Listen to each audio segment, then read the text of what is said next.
Olá. As discussões e as reflexões em torno do Pacto Federativo, ou seja, as atribuições de cada um dos entes, União, Estados e municípios, está cada vez mais frequente aqui no Senado Federal. Várias são as questões que acabam envolvendo as atribuições desses entes. Quem conversa conosco sobre esses desafios é o senador Sérgio Souza. Senador, muito obrigada pela sua presença aqui no nosso programa. Nesse início de ano, nós já tivemos governadores vindo ao Congresso Nacional alertando para as dificuldades da administração, responsabilidade fiscal, né, dos estados e dos municípios. Ao mesmo tempo, nós temos possibilidade de aumento do piso salarial dos professores, temos a questão de unificação de piso salarial de policiais e bombeiros, temos também a questão do Fundo de Participação dos Estados, que foi questionado pelo Supremo Tribunal e vai ter que ser remodelado aqui no Senado Federal e no Congresso. São todas questões que, de uma forma ou de outra, acabam envolvendo atribuições de cada um dos entes, não é isso? Olha, Tânia, eu gostaria de eleger o ano de 2012 como o ano do Pacto Federativo, para as discussões do Pacto Federativo no Congresso Nacional. É um ano interessante, as eleições são municipais, não envolve as grandes economias públicas, que seria o governo federal e os governos estaduais. Eu acho que é um bom momento e ainda teríamos o 2013 para terminar isso. E estamos mais do que na hora, está mais do que na hora de resolvermos esse problema das desigualdades existentes entre os estados e principalmente a guerra fiscal. E aí, dentro do que você colocou, há uma transferência de responsabilidade para os estados e municípios quando se diz o quanto é que se tem que pagar para um professor, para um policial, na área da saúde e assim por diante. Não que esses profissionais não mereçam ganhar isso ou até muito mais do que isso.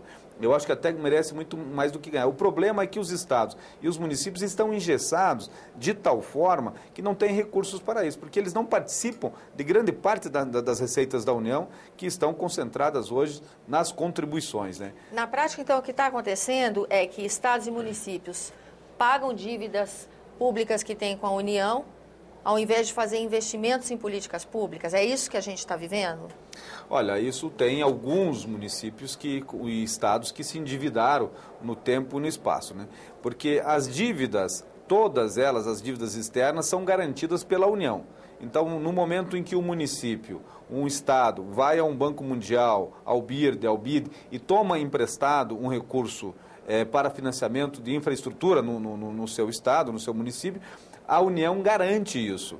Então você paga a União e a União paga o Banco Mundial e assim sucessivamente. Mas nas mesmas condições do contrato feito com o Banco Internacional? Não, o que há é um acordo com a União de uma indexação, e essa indexação está sendo discutido num projeto que está tramitando aqui no Senado Federal, um projeto que foi apresentado pela bancada do PMDB, para que nós venhamos a mudar a indexação. Porque alguns estados alegam que estão pagando à União cerca de 18% a 24% ao ano de juros, e haveria uma sobreposição, ou seja, um ganho real da União por conta disso. A União tem alegado que há também perdas nesse processo e essa é uma normativa que está posta, ela não pode fugir disso. Então, situações como essa, situações como a do FPE, que o Supremo declarou inconstitucional a forma como o FPE vinha sendo partilhado desde 1996, a partir da Lei Candir, ela vigorou por um tempo e o Supremo entendeu que deve ser recalculado periodicamente o FPE, e isso não foi feito e por isso declarou essa inconstitucionalidade e deu ao Congresso Nacional um tempo para fazer, e esse tempo vence agora no dia 31 de dezembro de 2012. Então já que nós temos que enfrentar questões como a do FPE, questões como a dos royalties. Os royalties está na Câmara dos Deputados agora, mas volta ao Senado esse ano e o governo está pressionando para que isso seja votado o mais rápido possível, porque está barrando alguns leilões do pré-sal, principalmente, enquanto não tiver uma regulamentação nesse sentido, o governo não consegue fazer os leilões. Mas aí a situação é complicada, né, senador? Porque os royalties têm grande apelo aqui na casa, né? A gente viu toda a resistência, o embate, o último semestre de 2010 foi gasto nessa questão dos royalties. Nós temos também que remodelar o FPE e o prazo está se esgotando, e se o Congresso não se manifestar, o FPE fica em suspenso, não é isso? Agora, quando se fala em mexer em FPE, os estados que se sentem prejudicados com a nova modelagem dos royalties, reclama que teríamos, então, que mexer no FPE. Vai ficando um círculo vicioso, não vai? Dívida dos estados, FPE, royalties do petróleo, guerra fiscal, a isenção de ICMS de importados, que é mais uma pressão, não é isso? Eu acho que o Congresso Nacional ele tem que tomar para si as suas responsabilidades. Se nós não fizermos algo, e urgente, nessa questão do Pacto Federativo, o governo vai fazer, o executivo, na hora de ele decidir como é que ele vai partilhar o FPE, porque ele não tem como deixar de repassar os estados, ou o judiciário julga e acaba regulamentando por ele mesmo. Nós temos que aproveitar este momento, que é a discussão dos royalties e do FPE.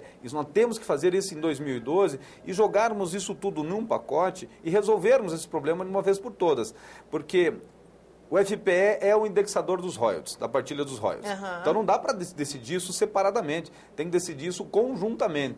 Mas o assunto está andando fracionado na casa, né? Tá, tanto que não começou ainda a tramitar.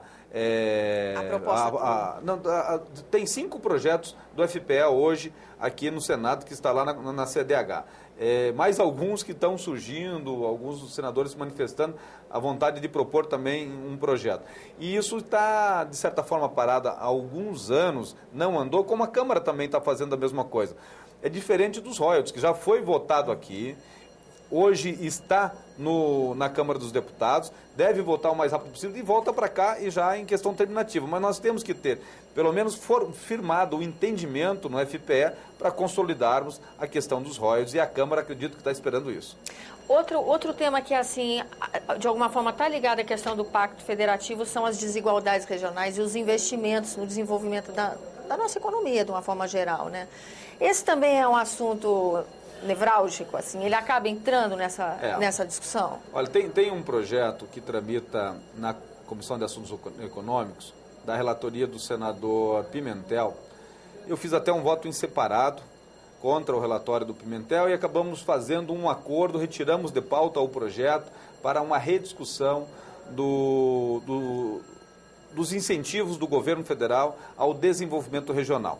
Eu disse naquele momento na Comissão de Assuntos Econômicos que desenvolvimento regional ele não pode ser tratado em meso-região, porque você não pode pegar o norte e o nordeste e dizer que essa é uma região do país que deve ser tratada diferenciada. Eu acho que nós temos que tratar igualmente os iguais e desigualmente os desiguais.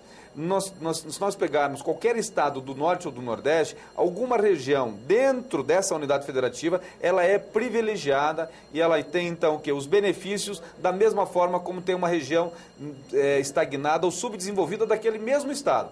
Agora, para onde vão carrear os investimentos se nós tivermos o mesmo tratamento para uma região, para uma unidade federativa como um todo?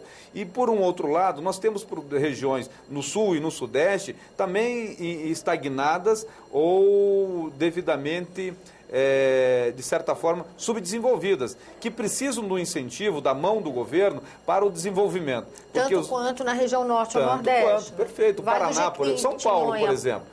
Não precisa nem citar o exemplo do meu estado, mas São Paulo, por exemplo, tem o Vale da Ribeira, que é uma região pobre e que também pega o meu estado. O meu estado tem 3 regiões pobres hoje, que estão estagnadas e subdesenvolvidas, que é a região do Vale do Ivaí, que é a região central do Paraná, o Norte Pioneiro, que é uma região antiga que foi colonizada por paulistas, e tem o Vale da Ribeira, que são regiões paupérrimas, que têm problemas, como tem o Norte e como tem o Nordeste. Comparáveis ao do Norte e Nordeste. E não vai chegar lá o desenvolvimento se não houver um incentivo, a mão pesada do governo, porque o incentivo acaba se concentrando em alguns centros. Por exemplo, a região metropolitana de Curitiba, a região de Cascavel, a região de Maringá e Londrina, acabam concentrando por conta da logística, por conta da facilidade do trabalho, da mão de obra e assim por diante. E nessa negociação que o senhor está fazendo com o senador Pimentel na CAI, na Comissão de Assuntos Econômicos, como que seria a captação desses incentivos? Nós assinamos um requerimento em conjunto para convocarmos uma audiência pública para debater esse assunto.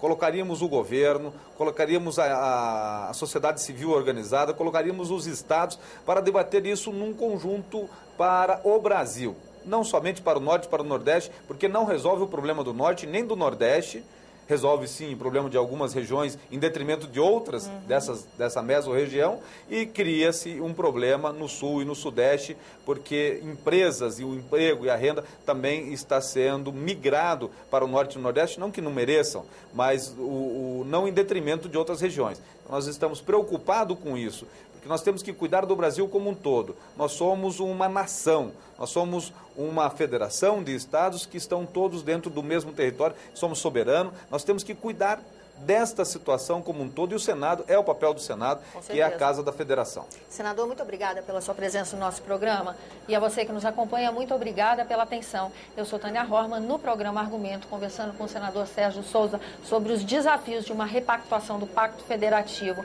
E se você quiser entrar em contato conosco, 0800 61 2211, ligação gratuita, ou www.senado.gov.br/TV.